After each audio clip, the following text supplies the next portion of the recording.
अस्सलाम वालेकुम प्यारे दोस्तों, रिपेयरिंग की वीडियो में खुश आमदीद। मेरा नाम है अजीम और आप देख रहे हैं मिस्टर इंजीनियर यूट्यूब चैनल। प्यारे दोस्तों, आज की इस वीडियो में हम आप लोगों को ये बताएंगे कि ये जो वेरिएबल डीसी पावर सप्लाई है, अगर ये आउटपुट देना बंद कर दे, ख़राब हो जाए, तो किस तरह से आप इसे मुरम्मत कर सकते हैं। ये वाली पावर सप्लाई से पहले भी हमारे लड़कों ने एक जला दी थी, उसको भी साइड पे रखा हुआ। अभी ये वाली नई लेके दी है, तो ये भी इन्होंने तारें उल्टी लगाने की वजह से जल गई है, जिसकी वजह से ये आउटपुट नहीं दे रही। अब आप लोग यहाँ पर देखें कि 24 वोल्ट वोल्टेज वगैरह सब कुछ सेट हो जाता है, ऊपर करंट भी सेट हो जाती है। जैसे ही हम वोल्टेज को खोलते हैं इस बटन की मदद से, साथ में ऑप्शन आता है शॉर्ट सर्किट प्रोटेक्शन, कि आगे आउटपुट के ऊपर शॉर्ट सर्किट है। हालांकि ये जो तारें हैं ये भी मैंने साइड पे की हुई हैं, यहाँ पे कोई शॉर्ट सर्किट मुझे नज़र नहीं आ रहा। आप लोगों के बिल्कुल सामने दोबारा से ऑन करता हूँ, साथ ही शॉर्ट सर्किट की प्रोटेक्शन ऑन हो जाती है और सप्लाई आउटपुट नहीं दे रही। आज की इस वीडियो में हमने इसको मुरम्मत करना है। मैं जल्दी के साथ इसके स्क्रूज़ को ओपन कर लेता हूँ, स्विच को 220 वोल्ट से उतार दें और फिर आप लोगों को बताता हूँ कि कैसे आप लोगों ने इसको मुरम्मत करना है।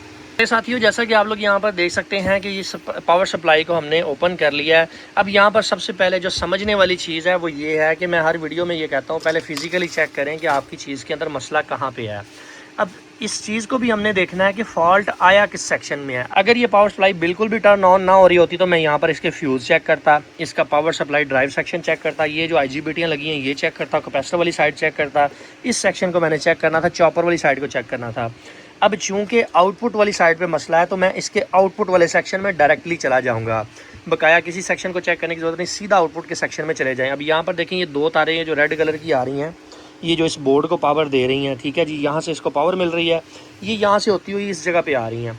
यहाँ पर आउटपुट के सेक्शन में जब IGBTयाँ यहाँ पर इस चॉपर को ड्राइव दे रही होती हैं, चॉपर को चला रही होती हैं और ये आगे से DC वोल्टेज बना रहा होता है वेरिएबल, तो यहाँ पर ये आउटपुट के ऊपर फास्ट रिकवरी डायोड लगे होते हैं या मॉसफेट लगी होती हैं। अब इस जो ये जो मॉसफेट मुझे नज़र आ रही है 2004 SFF, ये फास्ट रिकवरी डायोड होता है, ये 2 अदद लगे हुए हैं। फिजिकली तो मुझे यहाँ पर कोई किसी किस्म का डैमेज नज़र नहीं आ रहा है। इसके अलावा एक यहाँ पर ये भी LM7805 है, इसको भी हम चेक करते हैं। इन सारे कंपोनेंट्स को हम बारी बारी चेक करते हैं। अगर आप लोग गौर करें तो यहाँ पर ये देखें, ये वाली दोनों पिनें इसकी जुड़ी होती हैं डायोड की। सेंटर वाली पिन जो है ये जुड़ी नहीं होती, ये साइडों वाली दोनों जुड़ी होती हैं। दोनों डायोड हैं, दोनों पैरेलल के अंदर लगे हुए हैं। तो मैं क्या करूँगा कि मीटर को सबसे पहले आपने बजर की रेंज के ऊपर सेलेक्ट कर लेना है। ये देखें, बजर की रेंज के ऊपर सेलेक्ट किया। अब मैं क्या करता हूँ कि एक प्रॉब को मैं यहाँ पर लगाता हूँ, जबकि दूसरी प्रॉब को मैं सेंटर वाले पॉइंट पे लगाता हूँ। आप लोग यहाँ पर देख सकते हैं कि एक प्रॉब को मैंने साइड पे लगाया और एक को मैं यहाँ पर सेंटर पे लगाता हूँ, तो यहाँ पर मुझे बजर की आवाज़ सुनाई दे रही है और यहाँ पर 0.7 की रीडिंग भी आ रही है। इसका मतलब ये है कि ये वाला जो है ये ख़राब हो चुका है। इसको उल्टा कर भी आप लोगों ने एक दफ़ा टेस्ट करना है। दोबारा से चेक करें, ये देखें सेंटर वाले पॉइंट पर लगाता हूँ तो मुझे यहाँ पर बजर की आवाज़ सुनाई दे रही है। दोबारा से चेक करें, ये वाले को भी मैं चेक करता हूँ, ठीक है जी, बजर की आवाज़ सुनाई दे रही है, रीडिंग भी आ रही है। उल्टा के लगाता हूँ, यहाँ पर भी बजर की आवाज़ सुनाई दे रही है। इसका मतलब ये है इन दोनों को मुझे बाहर निकालना पड़ेगा। मैं क्या करता हूँ, इन दोनों को बाहर निकालता हूँ, मगर यहाँ पर 7805 के ऊपर भी आपने मीटर लगा के चेक कर लेना है। यहाँ पर रीडिंग वगैरह आ सकती है, बजर की आवाज़ नहीं आनी चाहिए। ये एक आसान सा कुलिया होता है हमारी ज़ुबान के अंदर कि इस चीज़ को चेक करना कि बजर की रेंज के ऊपर आके। इसके अलावा और भी बहुत सारे तरीकाकार होते हैं इन चीज़ों को चेक करने के, वो बारी बारी इंशाल्लाह हम अपनी वीडियोज़ के अंदर आप दोस्तों के साथ डिस्कस करेंगे। मैं जल्दी के साथ ज़रा इसको बाहर निकाल लेता हूँ दोनों को। दोस्तों, जैसा कि आप लोग यहाँ पर देख सकते हैं कि मैंने इन दोनों फास्ट रिकवरी डायोड को बाहर निकाल लिया है। अब दोबारा से मैं इनको एक दफ़ा बाहर निकाल के चेक करूँगा। ऐसा नहीं है कि मैं फ़ौरन से लाकर नए डाल दूँगा, पहले मैं चेक करूँगा कि आया चीज़ ठीक है अभी कि नहीं। एक प्रो आपको साइड पे रखें, सेंटर पे लगाएं, तो ये क्या, ये तो अभी बोल ही नहीं रहा, अंदर क्यों ये बोल रहा था। ये बड़ी एक अलार्मिंग सिचुएशन है मेरे लिए और एक हर कारीगर के लिए कि यार ये पार्ट जब मैं इसके अंदर लगाता हूँ तब ये बोलने लग जाता है, डायोड शॉर्ट बोल रहा है। जब मैं यहाँ पर लगाता हूँ तो यहाँ पर भी शॉर्टेज आ रही है। यहाँ पर इसका मतलब ये हुआ कि हमारी शॉर्टेज अभी क्लियर ही नहीं हुई। हमने जिन पार्ट्स को बाहर निकाला है, जिनके ऊपर हमें डाउट था, वो तो बिल्कुल ठीक है, इनको हमें बदलने की ज़रूरत ही नहीं है, ठीक है जी। इस चीज़ को आपने ज़रूर ज़हन में रखना है कि हर कंपोनेंट को बाहर निकालने के बाद आपने टेस्ट ज़रूर करना है। अब यहाँ पे मेरे लिए मसला ये खड़ा हो गया कि ये चीज़ तो बिल्कुल ओके है, इसके साथ लगी हुई रेजिस्टेंस को भी चेक करता हूँ, 10 ओम की रेजिस्टेंस है, बिल्कुल सही वैल्यू दे रही है ये जो SMD रजिस्टर है। अब परेशानी वाली बात यह है कि शॉर्टेज कहीं किसी और सेक्शन के अंदर है, हमने गलत साइड को ओपन कर दिया था। अक्सर औक़ात ऐसा हो भी जाता है कि हमें अपने जो दिमाग में एक चीज़ होती है कि यार ये चीज़ मुझे ख़राब लग रही है, इसको निकालना चाहिए, तो वो हम उसको क्लियर कर लेते हैं। मुझे ये क्लियर हो गया कि ये जनाब हमारा ख़राब था, इसको मैं दोबारा से रिप्लेस करता हूँ, मगर उससे पहले मैं ये चेक करूँगा कि कहाँ पर मसला अभी भी बाकी है। अब आप ये देखें कि ये जो दो तारें सीधी यहाँ से आ रही थी, ये इस बोर्ड के अंदर जा रही हैं। इस बोर्ड के अंदर से मैं इसको डिस्कनेक्ट कर दूंगा, इन दोनों तारों को।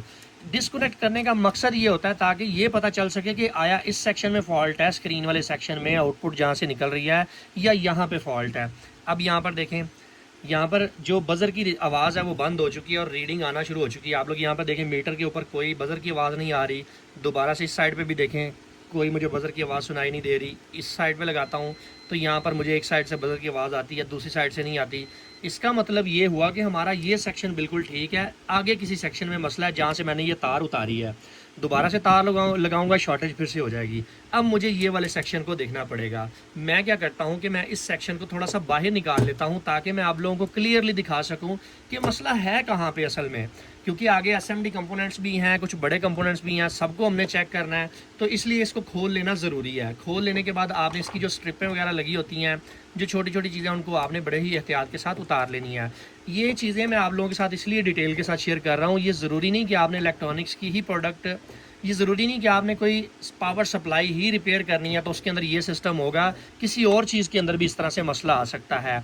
अब आप लोग यहाँ पर देखें, एक कैपेसिटर लगा हुआ है, एक डायोड लगा हुआ है, एक सिस्टम आईसी लगा हुआ है, बाकी कुछ स्क्रीन की कुछ चीज़ें हैं।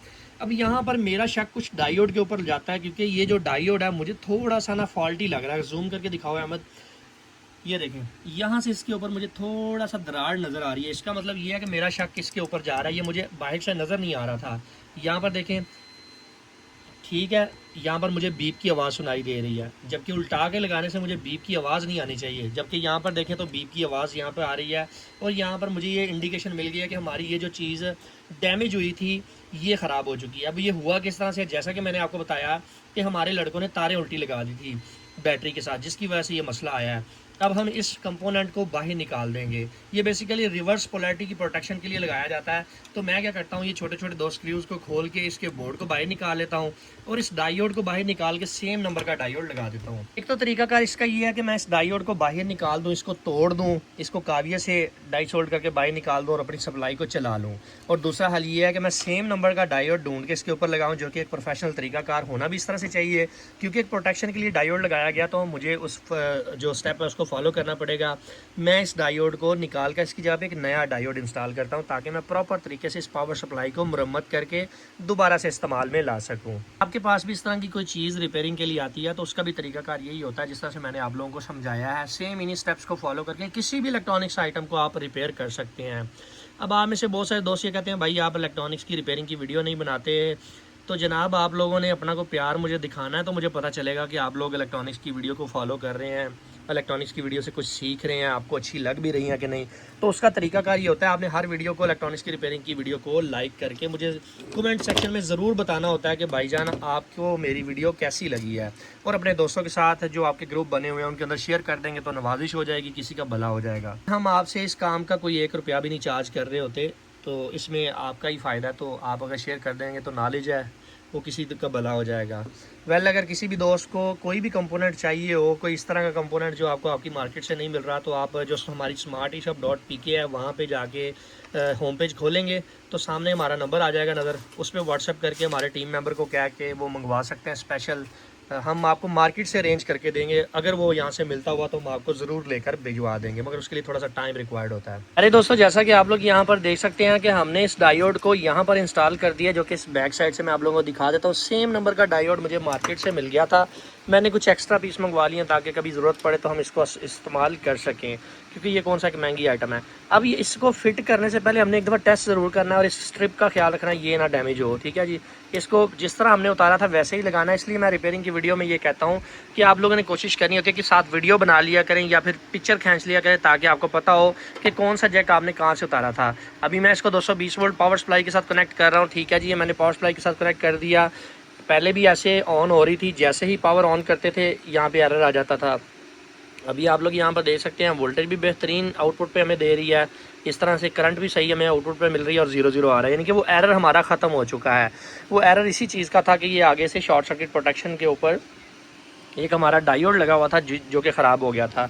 अभी ये बेहतरीन काम कर रही है। मैं इसे अभी दोबारा से सारा फिट करके आप लोगों को दिखा देता हूँ और चेक करवाता हूँ कि आया ये कैसा परफॉर्म कर रही है। प्यारे दोस्तों, जैसा कि आप लोग यहाँ पर देख सकते हैं कि हमारी पावर सप्लाई रिकवर हो चुकी है और अभी इस्तेमाल के काबिल हो चुकी है। जो कि बेहतरीन तरीके से परफॉर्म भी कर रही है। ये इससे हम अपने सोलर इन्वर्टर की टेस्टिंग भी कर रहे हैं। सो इस तरीके से आप लोग अपनी पावर सप्लाई को खुद मरम्मत कर सकते हैं। ये इलेक्ट्रॉनिक्स की जो वीडियोस हैं, इनको बनाने का मकसद ये होता है, ज़रूरी नहीं कि पावर सप्लाई ही आप लोगों ने रिपेयर करनी है, और भी बहुत सारी चीज़ें हो सकती हैं। इन वीडियोस को देखने का आप लोगों को फ़ायदा ये होता है कि आप लोग अपनी चीज़ें खुद से रिपेयर कर सकते हैं। सो हमारी रिपेयरिंग की वीडियो को लाइक करके कमेंट ज़रूर किया करें, ताकि हमें पता चल सके कि आप रिपेयरिंग की वीडियो देखना चाहते हैं। सो फाइनली दोस्तों, आज की वीडियो यहीं तक थी। उम्मीद करते हैं आप दोस्तों को पसंद आई है। वीडियो पसंद आने के बाद में वीडियो को लाइक ज़रूर कर दीजिएगा और अपने दोस्तों के साथ शेयर कर दीजिएगा। अपना बहुत सा ख्याल रखिएगा, अपनी दुआ में याद रखिएगा। अल्लाह हाफिज़। पाकिस्तान जिंदाबाद।